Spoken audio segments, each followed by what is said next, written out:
1948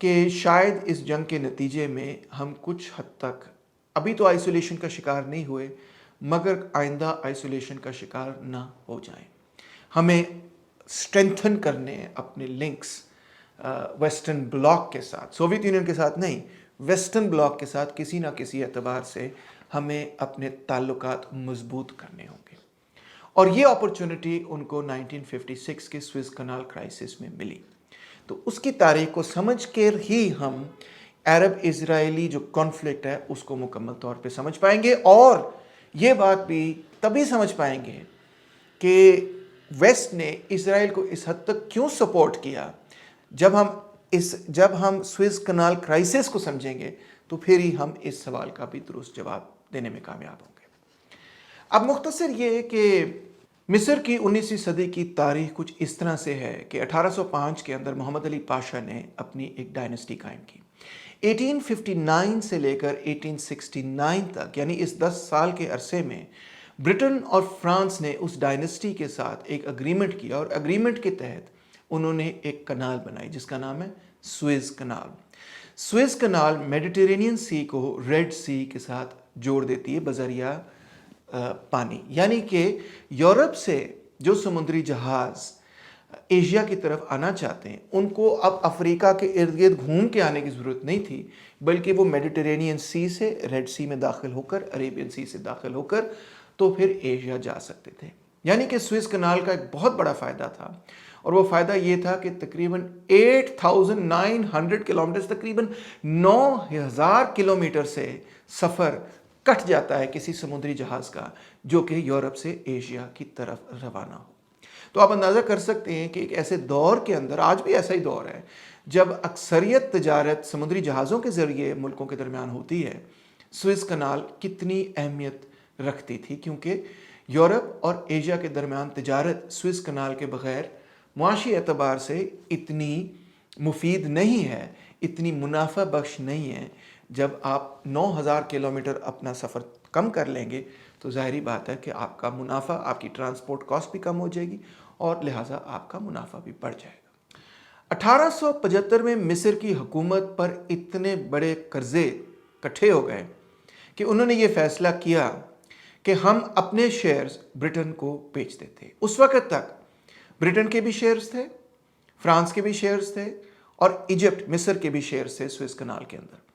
مگر اب معاشی بحران سے نکلنے کے لیے، اور خاص طور پہ قرضوں سے نکلنے کے لیے، ایجپٹ نے یہ فیصلہ کیا کہ ہم اپنے شیئرز برٹن کو بیچ دیتے ہیں۔ لہٰذا برٹن کے اب 44% شیئرز سوئز کنال پر بن گئے، جو کہ انہوں نے 4 ملین پاؤنڈز میں مصر سے خرید لی، یعنی کہ انتہائی کم قیمت پر خرید لی۔ مصر نے کیوں ان کو اتنی کم قیمت پر بیچے یہ شیئرز؟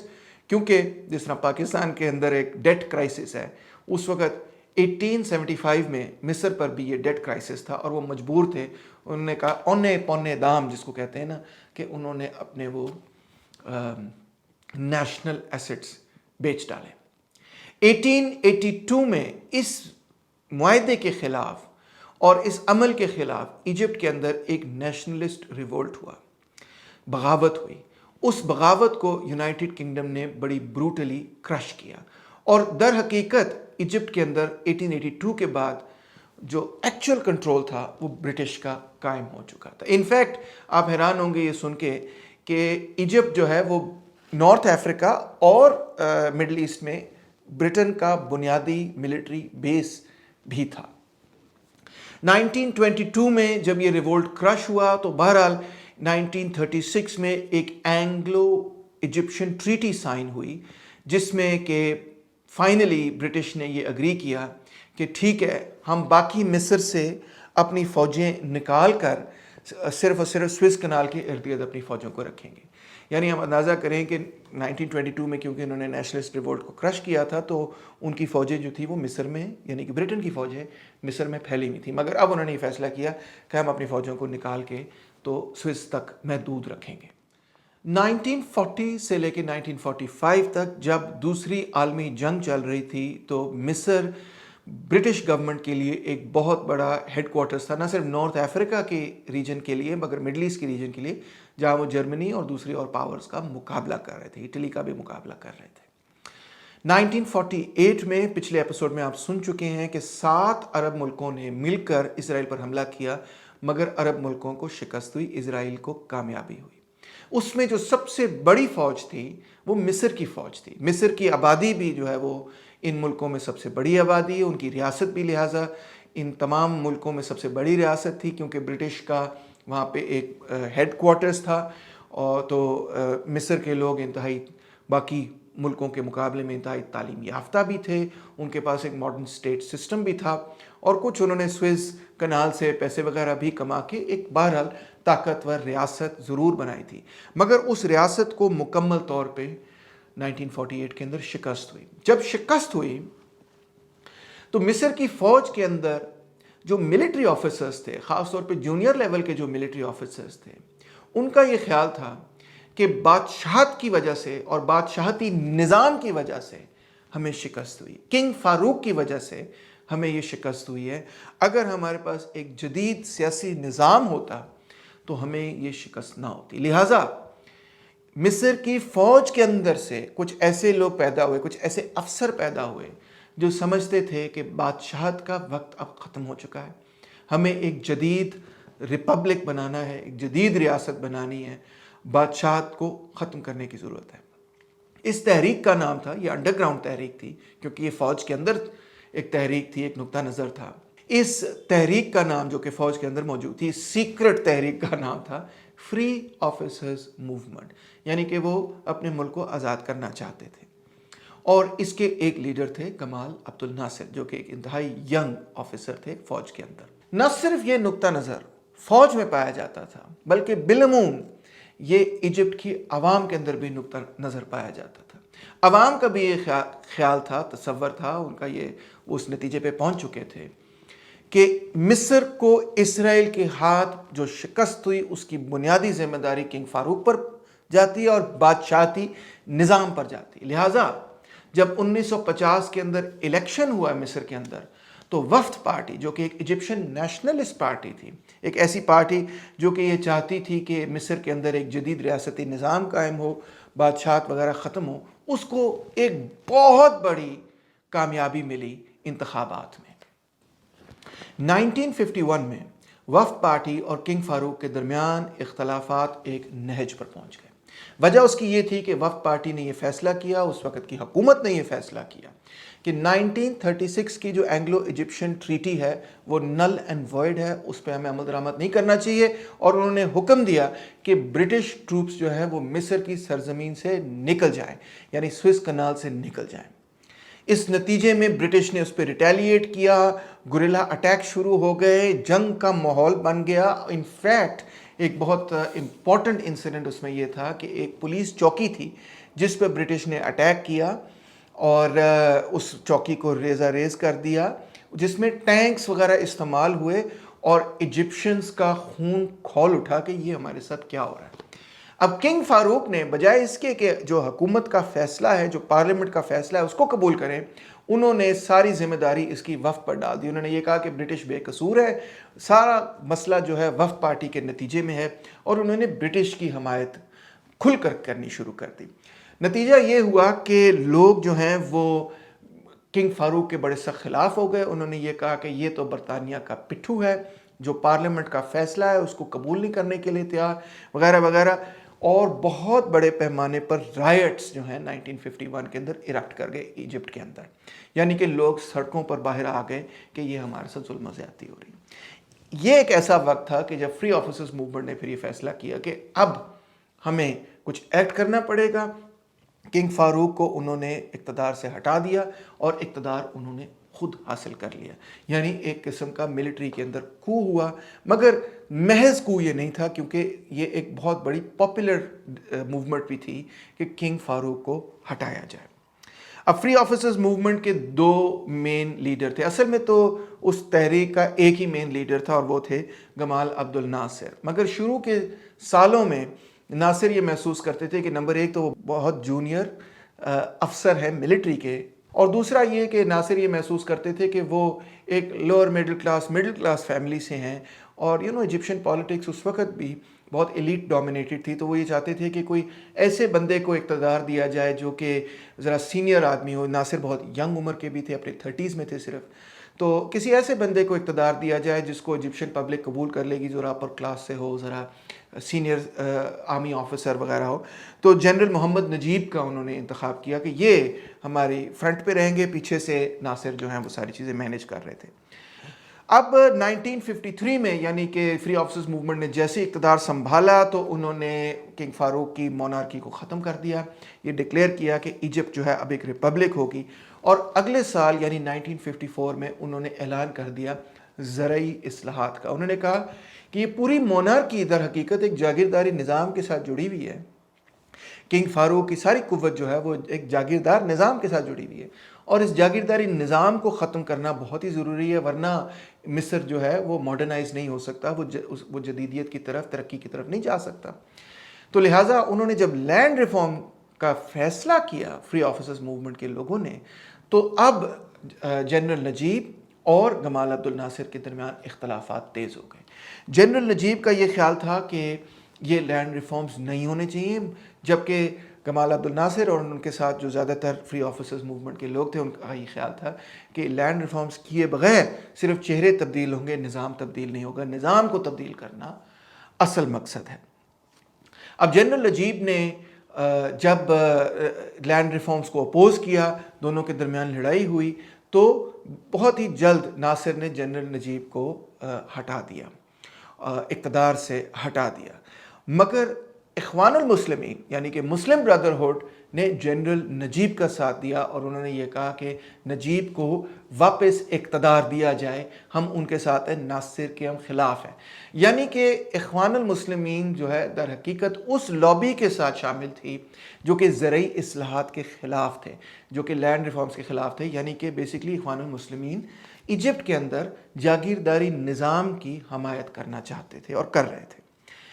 اس پوری تحریک میں ناصر کو ایک بہت بڑی کامیابی تب ہوئی جب تقریباً 1 ملین یعنی کہ 10 لاکھ انڈسٹریل اور ٹرانسپورٹرز ورک نے ایجپٹ کے اندر ایک بہت بڑی ہڑتال کر دی ناصر کی حمایت میں اور نجیب کے خلاف.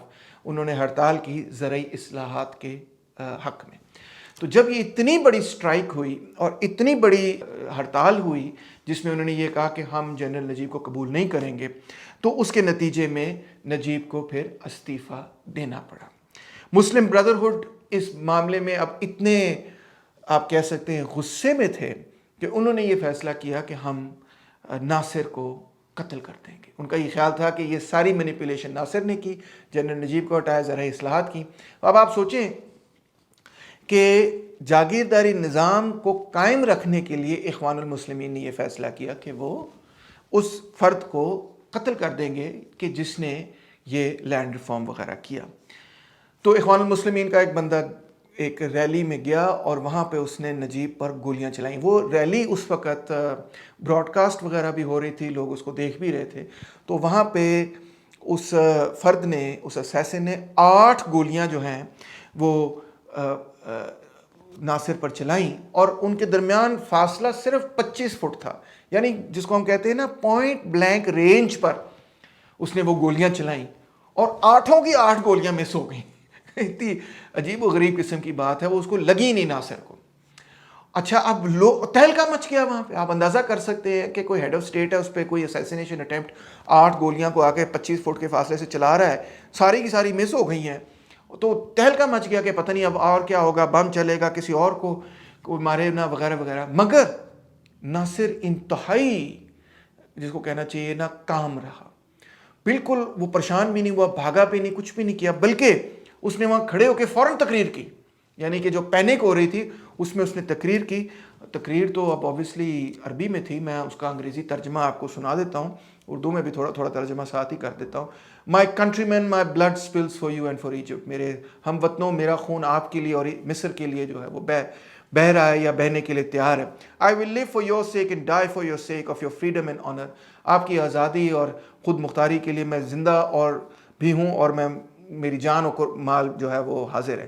Late them kill me, it does not concern me so long as I have instilled pride, honor and freedom in you.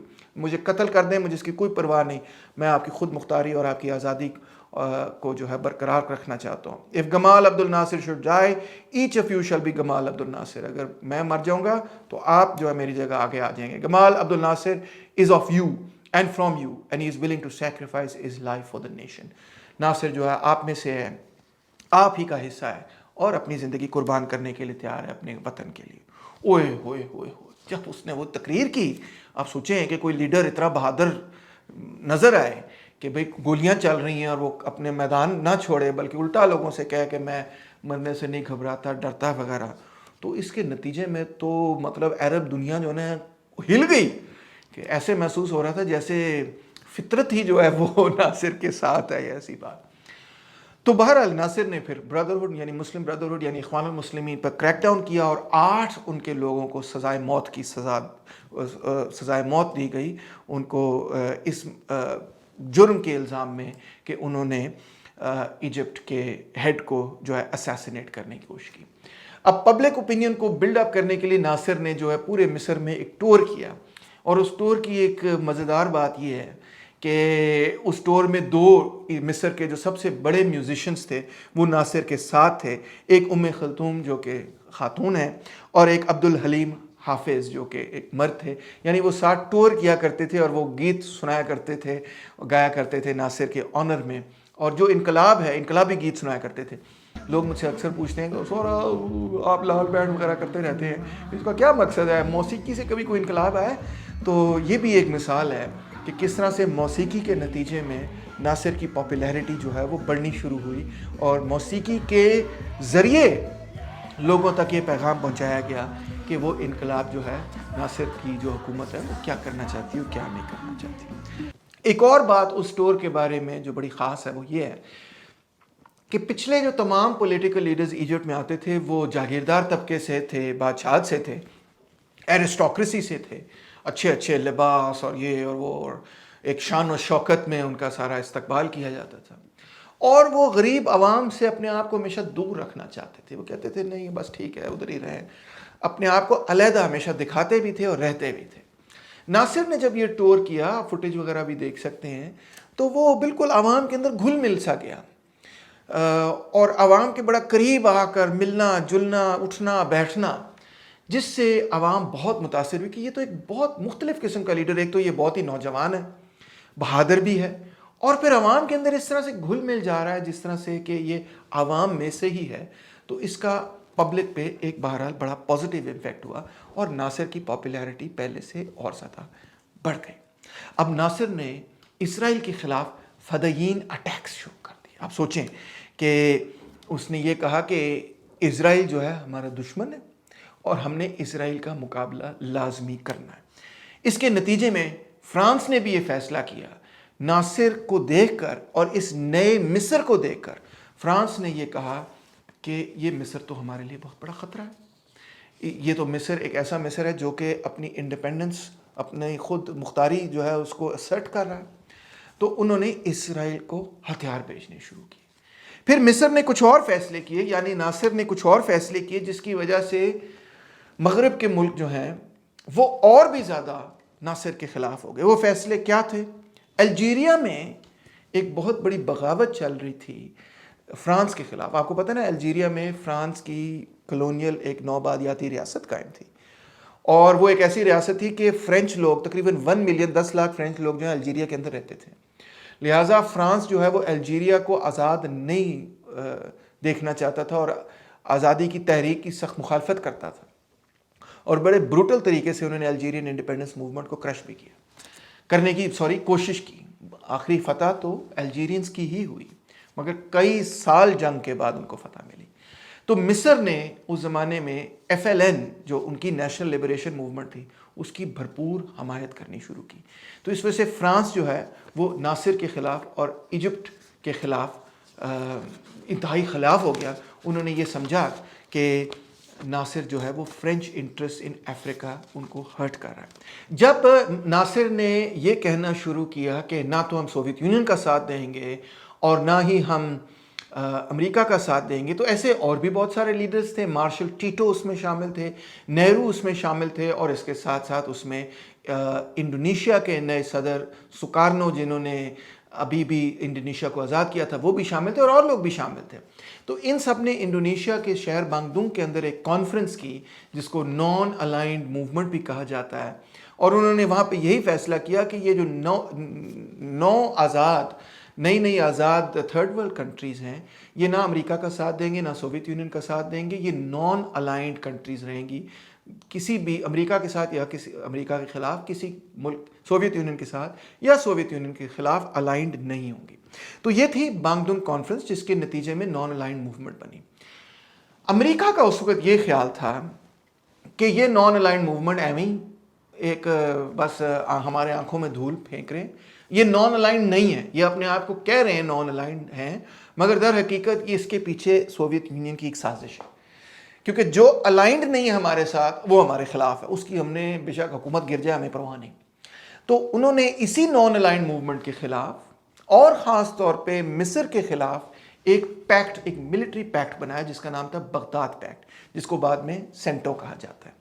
Us packet کے اندر کون سے ملک تھے؟ پاکستان, ایران, ٹرکی, عراق اور یونائٹڈ کنگڈم.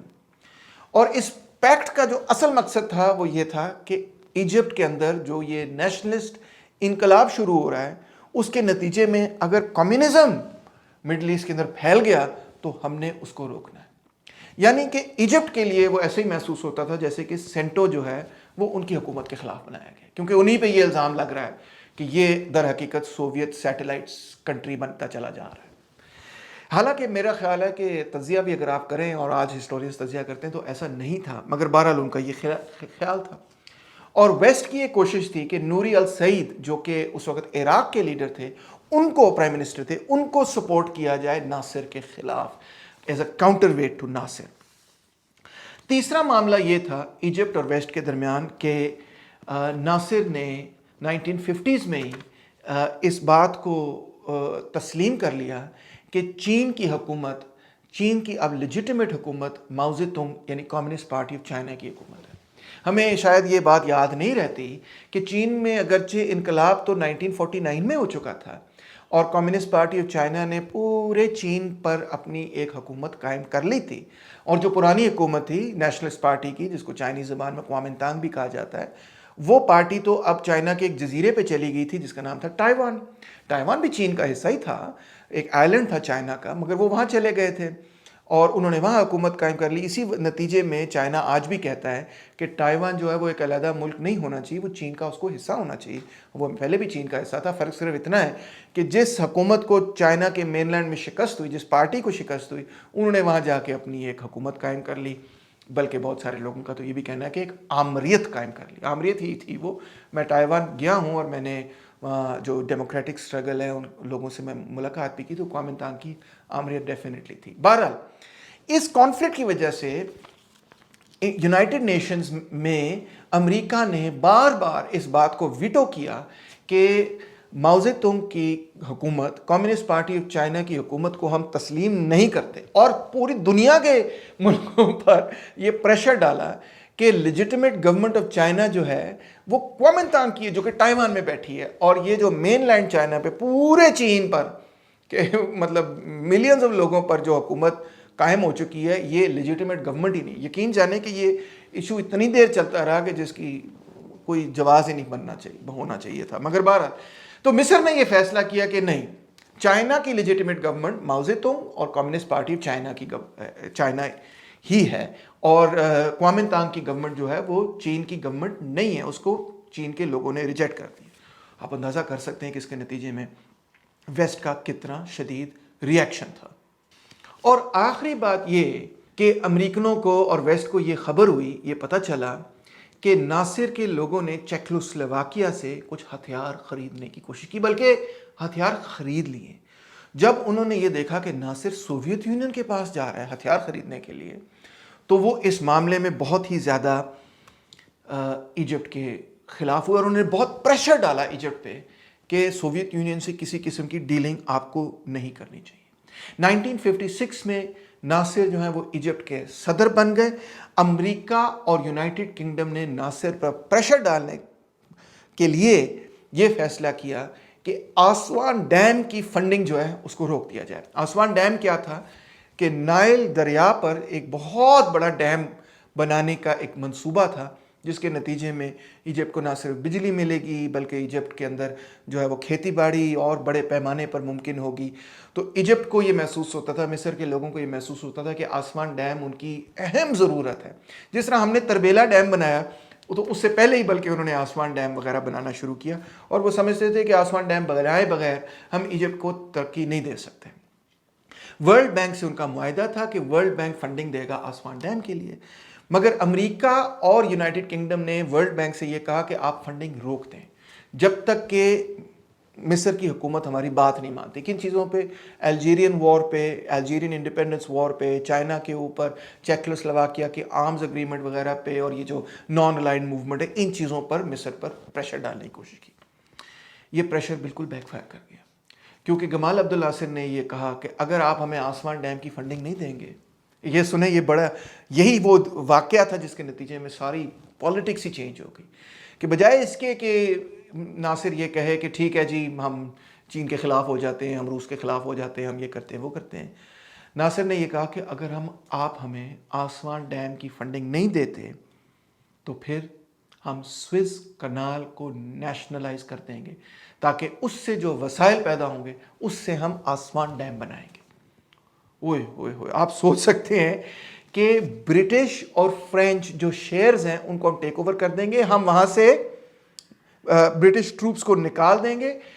ایجپٹ کی حکومت نے یہ کہا کہ جو سٹاک ہولڈرز ہیں، جو شیئر ہولڈرز ہیں، ان کو ہم ان کے حصہ ادا کر دیں گے، مگر ہم سوئز کنال کو نیشنلائز کر کے آسوان ڈیم کی فنڈنگ شروع کریں گے. لو جی، جب یہ فیصلہ ہو گیا کہ سوئز کنال ایجپٹ جو ہے اس کو نیشنلائز کر رہا ہے، تو آپ اندازہ نہیں کر سکتے کہ مسلمان دنیا کے اندر تو ایک لہر پھیلی خوشی کی، لہر دوڑی خوشی کی، کیونکہ یہ ایجپٹ کے لیے ایک بہت اہم سوال تھا، ان کی لائف لائن تھی ایک طرح سے. آسوان ڈیم بنانا بھی اور سوئز کنال پر کنٹرول بھی ایجپٹ کے قومی مفاد میں بھی تھا، اور ایجپٹ کے لیے میں سمجھتا ہوں ایجپٹ کی ترقی کے لیے انتہائی ضروری بھی تھا. اور یہ جو معاہدے خاص طور پہ سوئز کنال کے حوالے سے ہوئے تھے، یہ معاہدے تو ایک کلونیل پیریڈ کے اندر ہوئے تھے، اور یہ ان کا فائدہ جو ہے وہ ان کلونیل گورنمنٹس کو ہی زیادہ فائدہ ہوا، ایجپٹ کو اس طرح سے فائدہ نہیں ہو رہا تھا. تو میرا خیال ہے کہ یہ ایجپٹ کے لیے، مصر کے لیے بالکل ایک لیجٹمیٹ بات تھی کہ وہ ان کلونیل ٹریٹیز کو دوبارہ سے دیکھیں اور ان کو ریویو کریں اور ان کو ایسے نئے طرح سے بنائیں کہ جس کے نتیجے میں ایجپٹ کو بھی فائدہ ہو. آفٹر آل ایجپٹ کی سرزمین پہ سوئز کنال قائم ہوئی تھی، اور اب وہ اس سوئز کنال کو بھی ایک پورے 100 سال ہو چکے تھے. تو یہ بھی نہیں تھا کہ برٹش اور فرینچ نے جو اس پہ کیپٹل لگایا، اس پہ انجینئرنگ کی، اس پہ جو محنت کی، ان کو 100 سالوں کی بنیاد پر ان کو اس کا صلہ مل چکا تھا، ان کو پروفٹس مل چکے تھے، بہت بڑے لیول پہ پروفٹس مل چکے تھے. تو ایسا بھی نہیں تھا کہ وہ کوئی ایسا عمل کر رہے تھے کہ جس کے نتیجے میں برٹش اور فرینچ کا حق مار رہے تھے. میرا خیال ہے کہ جو وہ کر رہے تھے سوئز کنال کی نیشنلائزیشن، وہ ان کے قومی مفاد میں تھا. اور بہت سارے ملکوں نے بھی یہ کہا، by the way. In fact United nations کی سیکیورٹی کاؤنسل میں جب میٹنگ ہوئی تو انہوں نے یہ کہا کہ ایجپٹ کا یہ رائٹ ہے کہ وہ سوئز کنال کو اگر نیشنلائز کرنا چاہے، برٹش اور فرینچ شیئرز جو ہیں ان کو وہ خرید لے اور وہ اپنی اس کنال کو نیشنلائز کر لے. یہ ایجپٹ کا رائٹ ہے. صرف ہمارا یہ نقطہ نظر ہے کہ ایجپٹ کو انٹرنیشنل شپنگ کھلی رکھنی چاہیے، کیونکہ یہ بہت وائٹل ہے یورپ کے تمام ملکوں کے لیے اور ایشیا کے ملکوں کے لیے بھی کہ وہ تجارت کرے. تو لہٰذا ایجپٹ سے ہم یہی کہیں گے کہ انٹرنیشنل شپنگ وہاں پہ کھلی رہے، لوگ اپنی کشتیاں لے جا سکیں اور تجارت وغیرہ کر سکیں. ادروائز ایجپشن مینجمنٹ کنال کی اور نیشنلائزیشن کنال کی کوئی ایسا قدم نہیں ہے جس کو کہ غلط سمجھا جائے. اچھا، دلچسپ بات یہ کہ امریکہ بھی اس وقت یہ سمجھتا تھا کہ برٹن اور فرانس نے جو بڑی بڑی کلونیل آبادیاں بنائی ہیں، یعنی نو آبادیاتی ریاستیں بنائی ہیں، تو امریکہ کا یہ خیال تھا کہ کیونکہ امریکہ کی اس طرح کی کالونیز تو نہیں تھیں، وہاں ان کا سرمایہ میکسیکو کے اندر، لیٹن امریکہ کے اندر لگا ہوا تھا، فلپینز کے اندر، ایشیا کے اندر لگا ہوا تھا، مگر اس طرح کا کلونیل ایمپائر نہیں تھا یونائٹڈ اسٹیٹس آف امریکہ کا، جس طرح کا کلونیل ایمپائر برٹش گورنمنٹ کا تھا یا فرینچ گورنمنٹ تک کا تھا، کہ جن ملکوں کے ساتھ امریکہ ڈیل کر رہا تھا بہرحال ان کی اپنی حکومتیں قائم تھیں. تو لہٰذا امریکہ اپنے آپ کو پروجیکٹ کرنا چاہتا تھا کہ ہم کلونیلزم کے حق میں نہیں ہیں، ہم بھی خود ایک اینٹی کلونیل انقلاب کے نتیجے میں ہمارا ملک قائم ہوا ہے. ان کا ریفرنس ہمیشہ امریکن سول وار کی طرف ہے، کیونکہ امریکہ بذات خود ایک برٹش کالونی تھا اور امریکن لوگوں نے برٹن کے خلاف ایک جنگ لڑی جس کو امریکن وار آف انڈیپینڈنس کہا جاتا ہے. 18 سینچری 1776 وغیرہ کی یہ بات ہے، جس میں انہوں نے برٹش گورنمنٹ کو اوور تھرو کر کے اپنی حکومت قائم کی. تو امریکہ یہ چاہتا تھا کہ مڈل ایسٹ کے اندر لوگ اس بات پہ کلیئر ہوں کہ ہم کوئی کلونیل پاور نہیں بننا چاہتے، ہم تو خود اینٹی کلونیل ایک انقلاب کے نتیجے میں پیدا ہوئے، لہٰذا ہم اینٹی کلونیل انقلاب کی حمایت کرتے ہیں. اور مزید یہ کہ پریزیڈنٹ آئزن ہاور اس وقت یہ سمجھتے تھے کہ اگر ہم مصر کی جو قومی ایک تحریک ہے اور جو اینٹی کلونیل ایک تحریک نظر آ رہی ہے کہ جو برٹش کے ساتھ معاہدے ایک کلونیل دور میں کیے گئے اس کو وہ ریورس کرنا چاہ رہے ہیں، اگر ہم اس کے خلاف کھڑے ہوں گے تو عرب دنیا کے اندر ویسٹ کے حوالے سے غصہ بڑھے گا اور انفیکٹ سوویت یونین کے حوالے سے ایک نرم گوشہ پیدا ہوگا، بلکہ ایک محبت بھی پیدا ہو سکتی ہے. سوویت انفلوئنس مڈل ایسٹ کے اندر بڑھ جائے گا اگر ہم مصر کے ان نیشنل ایسپریشنز کے خلاف کھڑے ہوئے. اس لیے امریکہ نے بھی یہ کوشش کی کہ ہم اس پر ایک بیلنسڈ پوزیشن لیں، اور شاید یہ ورلڈ وار 2 کے بعد واحد ایک ایسا مرحلہ تھا جب امریکہ اور یو ایس ایس آر ایک ہی پیج پر تھے کہ 1956 کے کرائسس سے کس طرح ڈیل کرنا چاہیے، اور دونوں کا یہ خیال تھا کہ برٹن اور فرانس کو پیچھے ہٹنا چاہیے، وڈرا کرنا چاہیے اپنے اس کلونیل پروجیکٹ سے، اس میں ہٹ درمی نہیں کرنی چاہیے، اس میں سٹبن نہیں ہونا چاہیے. لہٰذا امریکہ نے لندن کے اندر ایک کانفرنس کال کی، پریزیڈنٹ آئزن ہاور نے خود کال کی، جس کے اندر 22 مختلف ملکوں نے شرکت کی. یہ اگست کے اندر کانفرنس ہوئی اور وہاں پہ انہوں نے یہ کوشش کی کہ جو برٹش اور فرینچ پوزیشن ہے اور جو ایجپشین پوزیشن ہے اس کے درمیان کوئی نہ کوئی کمپرومائز اگریمنٹ جو ہے وہ ممکن بنے. اب دلچسپ بات یہ ہے کہ ایجپٹ کا نقطہ نظر وہاں پر انڈیا کی حکومت وکالت کر رہی تھی. یہ بڑی ایک دلچسپ قسم کی بات یہ ہے کیونکہ ایجپٹ نے اس کانفرنس کو ایز اے باڈی تسلیم نہیں کیا تھا. انہوں نے اپنا آبزرور ضرور بھیجا، مگر ایجپٹ نے یہ پریفر کیا کہ انڈیا کی حکومت کے ذریعے ہم اپنا نقطہ نظر کانفرنس کے سامنے رکھیں گے، کیونکہ اگر ہم آفیشیل کیپیسٹی میں گئے تو وہاں پہ کوئی ایسا فیصلہ نہ ہو جائے جو ہمیں قبول کرنا پڑے، تو ہم ان آفیشیل کیپیسٹی میں ایز آبزرورز جا رہے ہیں. تو انڈیا جو ہے وہ اس کانفرنس میں مصر کے پوائنٹ آف ویو کی حمایت کرتا ہوا نظر آیا. اور دلچسپ بات یہ ہے کہ پاکستان کو بھی اس کانفرنس میں بلایا گیا تھا، اور پاکستان اس کانفرنس میں برٹن اور فرانس کے نقطہ نظر کی حمایت کرتا ہوا نظر آیا. آپ اندازہ کر سکتے ہیں کہ اس کے نتیجے میں آلریڈی پاکستانی پبلک جو اخبارات وغیرہ پڑھ رہی تھی ان کا کیا خیال تھا. میں آپ کو آلریڈی بتا چکا ہوں کہ سینٹو جو کہ ایجپٹ کے خلاف بنایا گیا تھا ایک طرح سے، اس پر بھی پاکستان ایک سگنیٹری تھا. تو لہٰذا مصر کے لوگ یہ سمجھتے تھے، ایون پاکستان کے لوگ یہ سمجھتے تھے کہ یہ ایک ایسا معاہدہ ہے جس میں ہمیں شامل نہیں ہونا چاہیے. آخر ہمیں کیا غرض کہ اگر مصر جو ہے وہ سوویت یونین سے ڈیل کرنا چاہے نہ ڈیل کرنا چاہے، ہمیں اس سے کیا؟ ہم کیوں مڈل ایسٹ میں جا کے مصر کے معاملات میں عمل دخل کریں؟ وہ ہمارے تھرڈ ورلڈ کنٹریز کی طرح، وہ بھی ایک تھرڈ ورلڈ کنٹری جو ابھی نو آبادیاتی ریاست سے نکلا ہے، کلونیل سسٹم سے نکلا ہے، وہ بھی مسلمان ہیں، ہم بھی مسلمان ہیں. اور پھر یہ سب سے اہم بات کہ پاکستانی پبلک کا یہ خیال تھا کہ ناصر نے ٹھیک کیا ہے جو سوئس کنال کو نیشنلائز کیا. بہرحال اس کانفرنس میں یہ فیصلہ نہیں ہو پایا کہ اس معاملے کا حل کیا ہے. مین وائل برٹن اور فرانس نے یہ فیصلہ کیا، اور یہ فیصلہ جو ہے انہوں نے امریکہ سے بھی چھپا کر رکھا اور ملکوں سے بھی چھپا کے رکھا کہ وہ مصر پر ایک حملہ کریں گے. اس وقت مصر کی جو فوج تھی وہ تقریباً 3 لاکھ افراد پر مشتمل تھی. ان کا یہ خیال تھا کہ ہم نے اس فوج پر حملہ کر کے سوئس کنال کو دوبارہ سے اپنی گرفت میں لینا ہے. یعنی انہوں نے اس کا ایک ملٹری سولوشن نکالنے کی کوشش کی. اس مقصد کے لیے انہوں نے اسرائیل سے رابطہ کیا، خاص طور پہ فرانس نے، اور انہوں نے اسرائیل کے ساتھ مل کر ایک پلان بنایا کہ کس طرح سے سوئس کنال کو دوبارہ سے وہ اپنے کنٹرول اپنے قابو میں لیں گے۔ اب برٹن، فرانس اور اسرائیل نے ایک آپریشن لانچ کیا، آپریشن کا نام تھا ریوائز۔ اس کے تحت ان کا یہ خیال تھا کہ پہلے ہم ایئر سپیریورٹی حاصل کریں گے فرانس کی مدد سے خاص طور پہ، اس کے بعد ہم 10 دن کا ایک سائیکولوجیکل اٹیک کریں گے جس میں ہم ان کی معیشت ایجپٹ کی تباہ کرنے کی کوشش کریں گے، اور ساتھ ہی ساتھ ہم ایئر بورن لینڈنگز کر کے کمانڈوز جو ہیں وہ سوئس کنال کے اندر داخل کر کے تو سوئس کنال کو ٹیک اوور کر جائیں گے۔ اب آپ سوچ سکتے ہیں کہ یہ کتنا پیچیدہ معاملہ تھا۔ لہٰذا جی اسرائیل، فرانس اور برٹن نے ایجپٹ کو اٹیک کیا، اور ایک بہت بڑا المیہ یہ ہے کہ یہ ایک ایسا دور تھا کہ جب فرانس کی حکومت ایک سوشلسٹ پارٹی کر رہی تھی، ایک بائیں بازو کی پارٹی کر رہی تھی۔ یہ کمیونسٹ پارٹی تو نہیں تھے مگر یہ جس کو کہتے ہیں نا سوشل ڈیموکریٹ تھے۔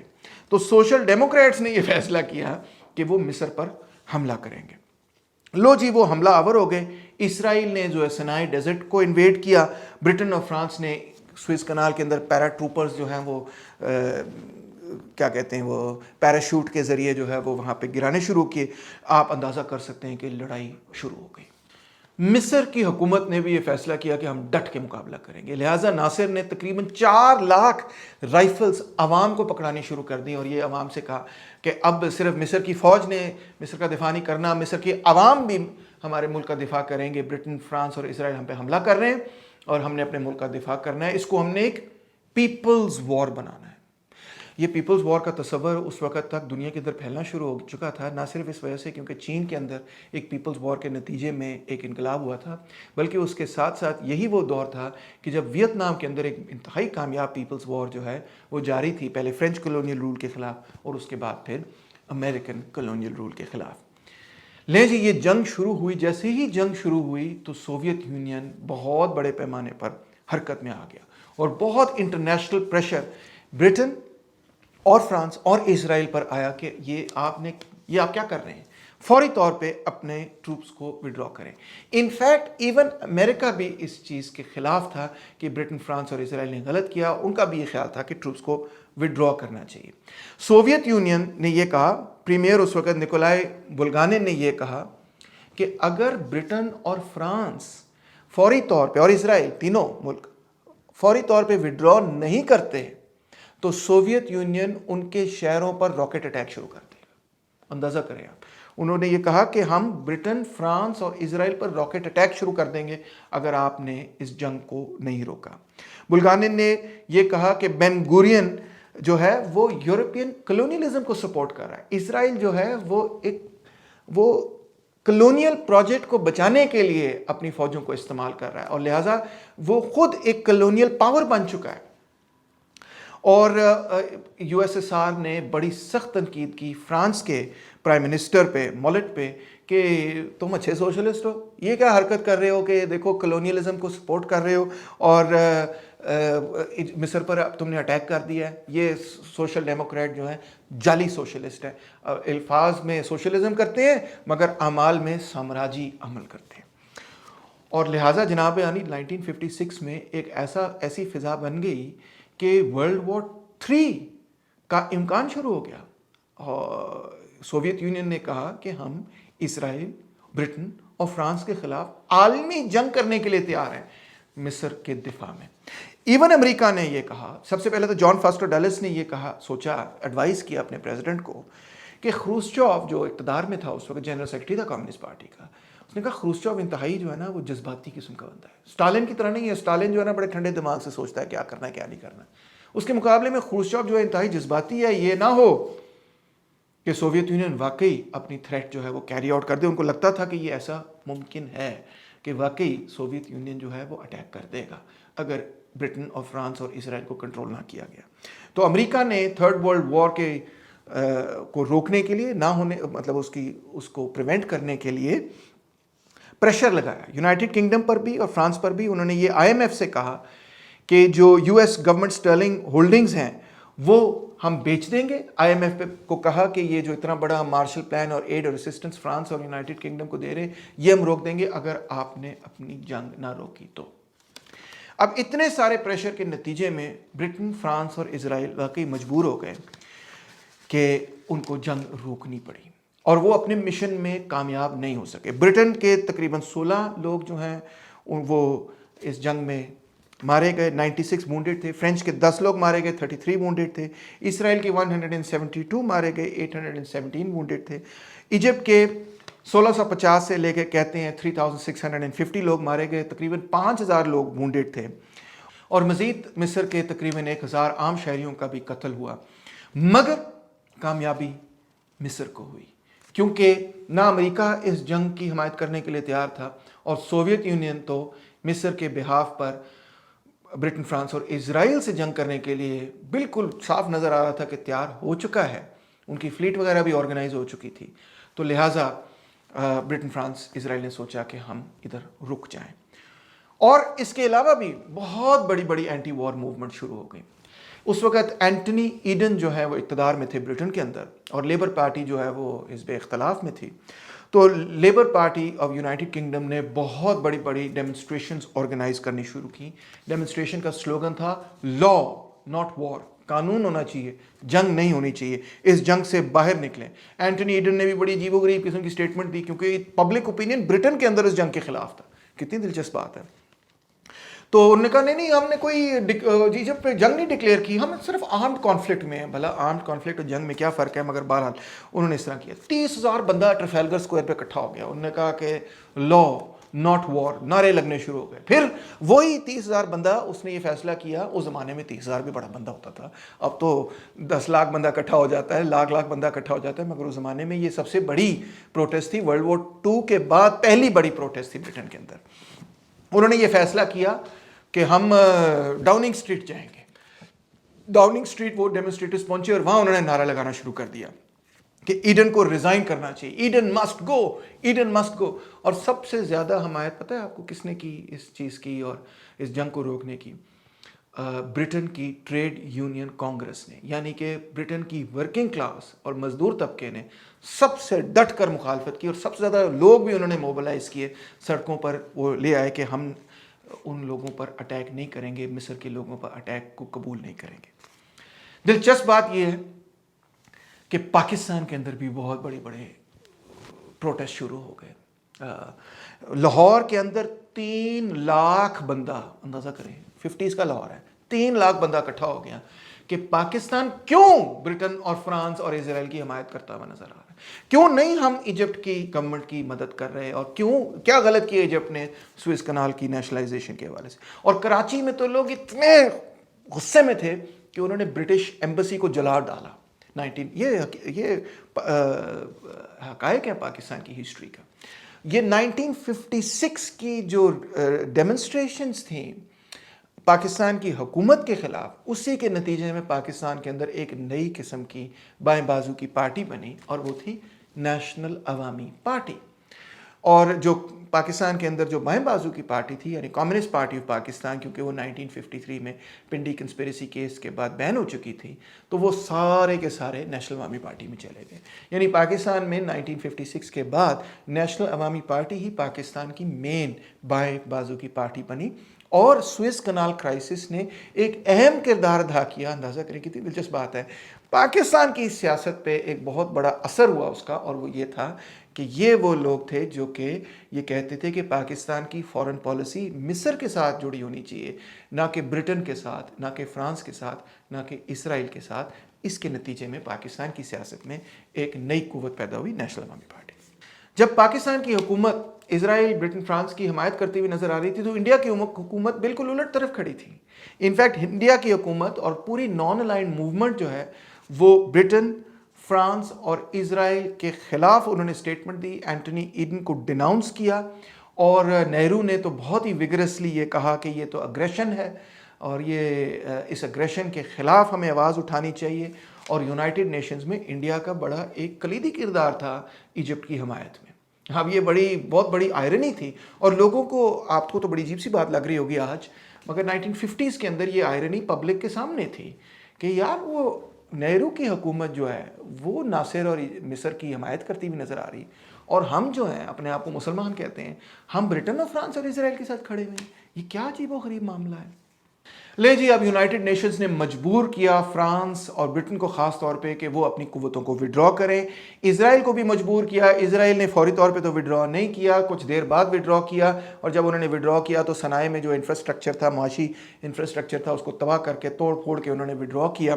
اور یونائٹڈ نیشنز نے یونیف کی فورس بھیجی, یونائٹڈ نیشنز ایمرجنسی فورس, کہ وہ سنائی پیننسلا میں جائیں, اس ڈیزرٹ وغیرہ میں جائیں اور ایک بفر کریٹ کریں کہ ایجپٹ اور اسرائیل کے خلاف آئندہ جو ہے وہ لڑائی نہ ہو.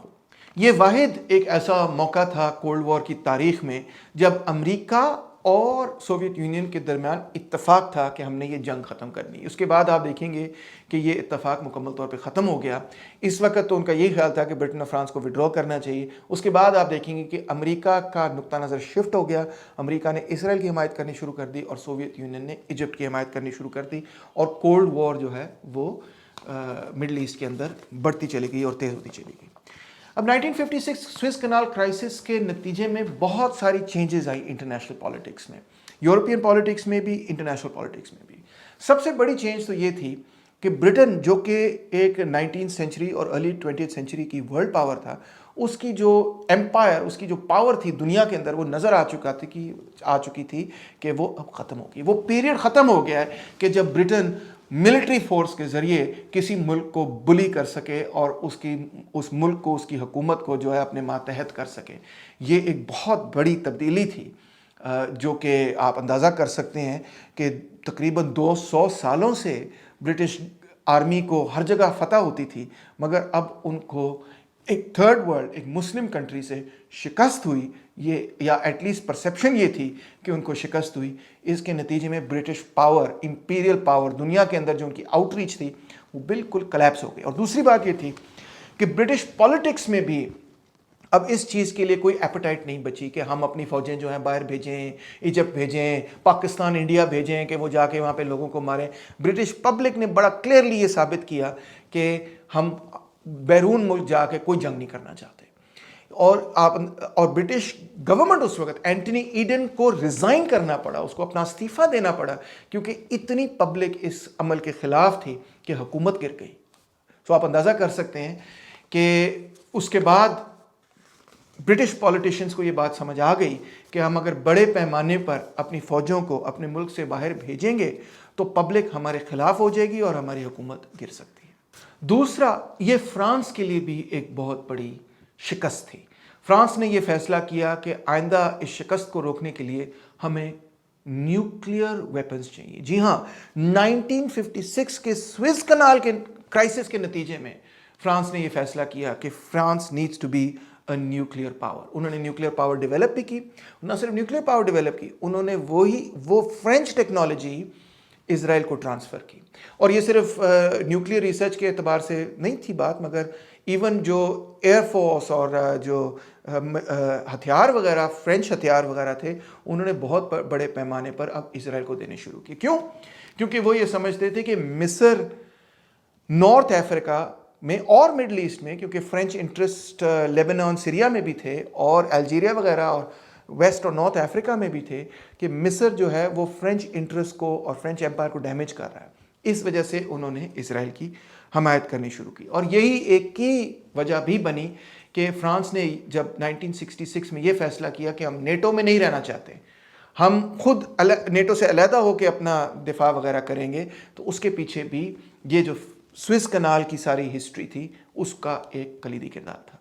امریکہ کو بھی اس معاملے میں شکست ہوئی ایک طرح سے, اگرچہ وہ اس جنگ کی حمایت تو نہیں کر رہے تھے, مگر جو ان کا سٹینڈ تھا اس کی حمایت نہیں کی گئی, اور انسٹیڈ الٹ ہو گیا. لوگوں نے یہ سمجھا کہ امریکہ نے ٹھیک ہے نیگوسیشن وغیرہ تو کی, مگر سٹرونگلی ان کا کوئی مصر کی حمایت میں کوئی عمل نہیں تھا.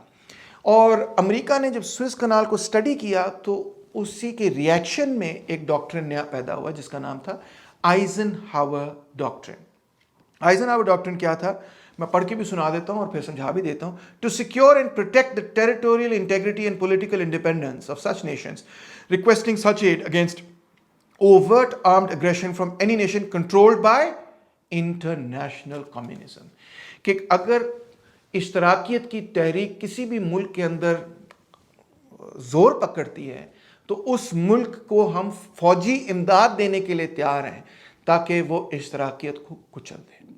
تو یہ آئزن ہاور ڈاکٹرن بھی پیدا ہوا، اور 1956 کے کرائسس کے نتیجے میں ہی امریکہ نے یہ فیصلہ کیا کہ سعودی عربیہ کے کنگ سعود کو ہم جو ہے وہ مزید پاورفل بنائیں تاکہ وہ ناصر کے خلاف ایک کاؤنٹر ویٹ بن سکیں۔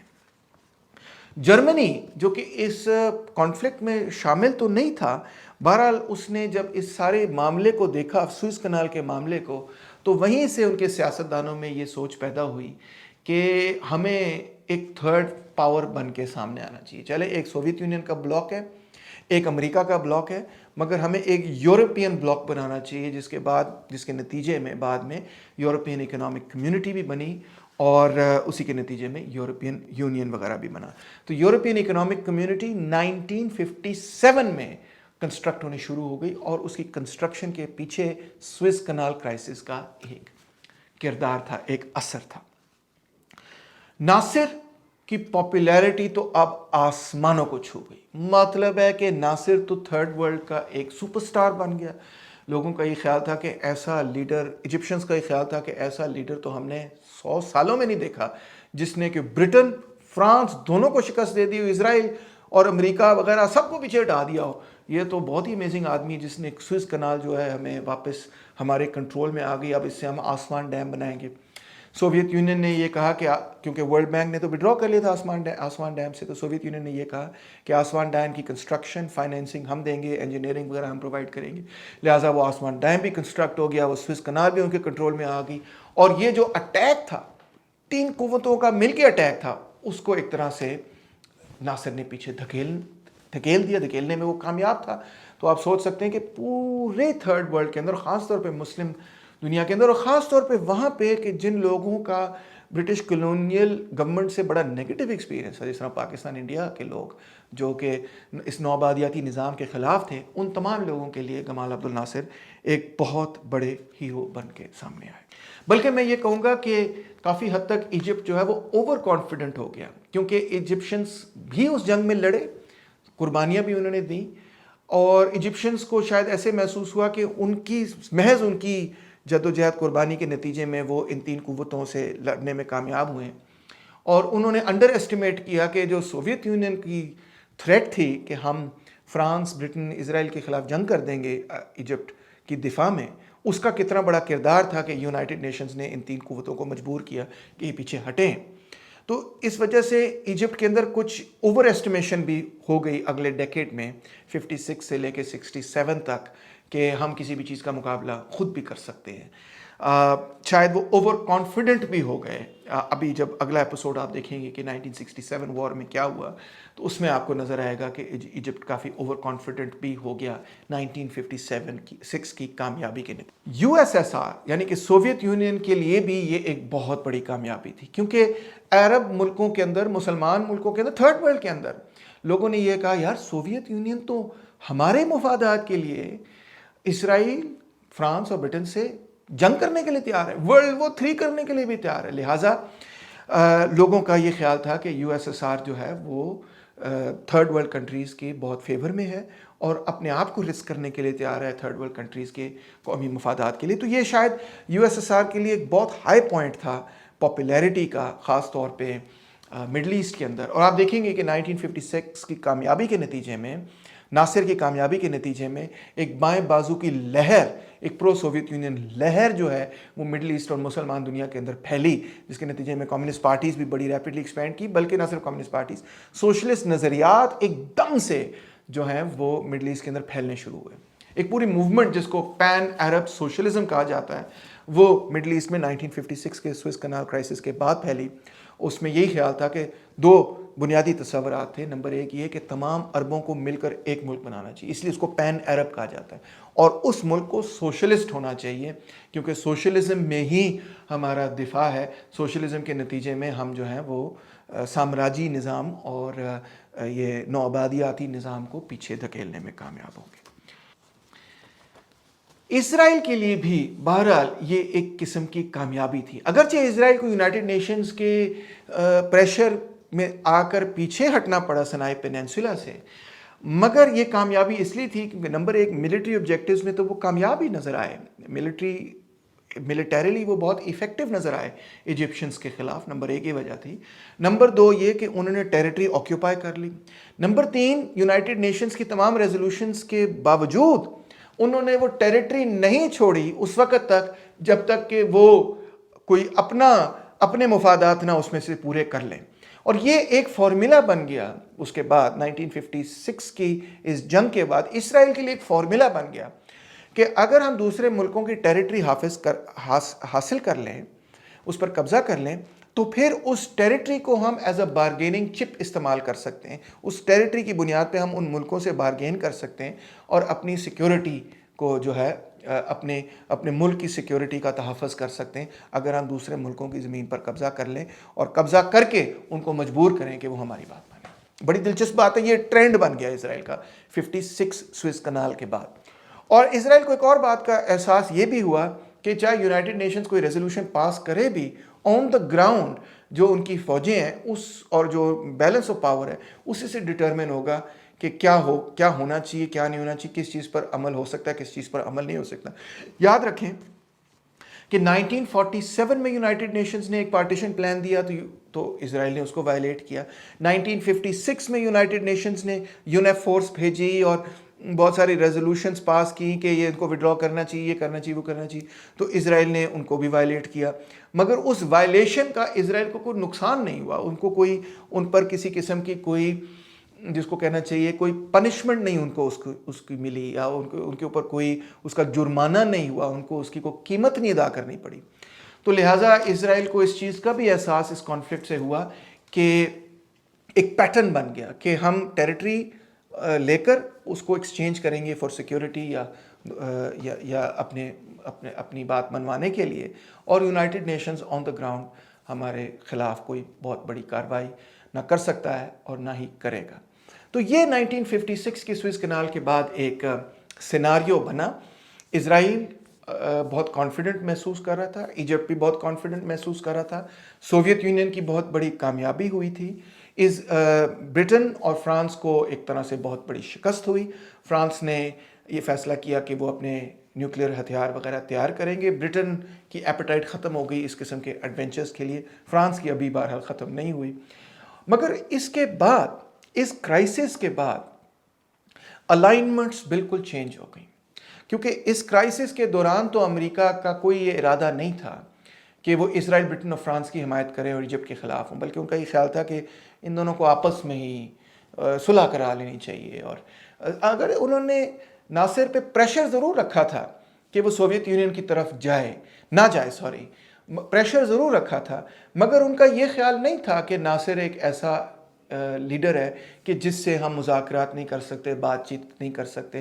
ان کا یہ خیال نہیں تھا کہ ناصر ایک کمیونسٹ ہے، ان کا یہ خیال نہیں تھا کہ ناصر جو ہے وہ سوویت یونین کے ساتھ مکمل طور پہ ایلائیڈ ہے۔ ان کا یہی خیال تھا کہ ناصر ایک نیشنلسٹ لیڈر ہے اور اگر ہم اس کو ایک اچھی ڈیل دیں گے تو وہ ہمارے ساتھ ہی رہے گا، ہمارے بلاک میں رہے گا۔ مگر 1956 کے بعد امریکہ کی اسیسمنٹ بالکل چینج ہو گئی اور ان کا یہ خیال تھا کہ ناصر جو ہے اب سوویت یونین کے ساتھ جڑ چکا ہے، اس کا رشتہ پکا ہو چکا ہے، اور اگر ہم عرب ملکوں کے اندر سوویت انفلوئنس کو، کمیونسٹ انفلوئنس کو، اشتراکی بین الاقوامی اشتراکیت کو، جس کو وہ انٹرنیشنل کمیونزم کہتے تھے، اگر اس کو روکنا چاہتے ہیں تو اس کے لیے صرف اور صرف ہمارے پاس یہی رستہ ہے، یہی طریقہ ہے کہ ہم اسرائیل کو اسٹرینتھن کریں، سپورٹ کریں، مضبوط بنائیں، کیونکہ اسرائیل ہی اب مصر اور یہ جو پھیلتا ہوا ناصرزم ہے، یہ جو پین عرب سوشلزم ہے، اس کو صرف اور صرف اسرائیل ہی روک سکتا ہے۔ اب آپ دیکھیں گے کہ یہ کولڈ وار کی پالیٹکس کس طرح پھر نیکسٹ ڈیکیڈ میں پلے آؤٹ ہوتی ہے اور کس طرح سے 1967 کی وار اسی پالیٹکس کا نتیجہ ہے۔ سبسکرائب کرنا نہ بھولیے گا۔ امید ہے کہ آپ نے لیکچر انجوائے کیا ہوگا اور آپ اس میں سے کچھ سیکھ بھی پائے ہوں گے۔ بہت شکریہ۔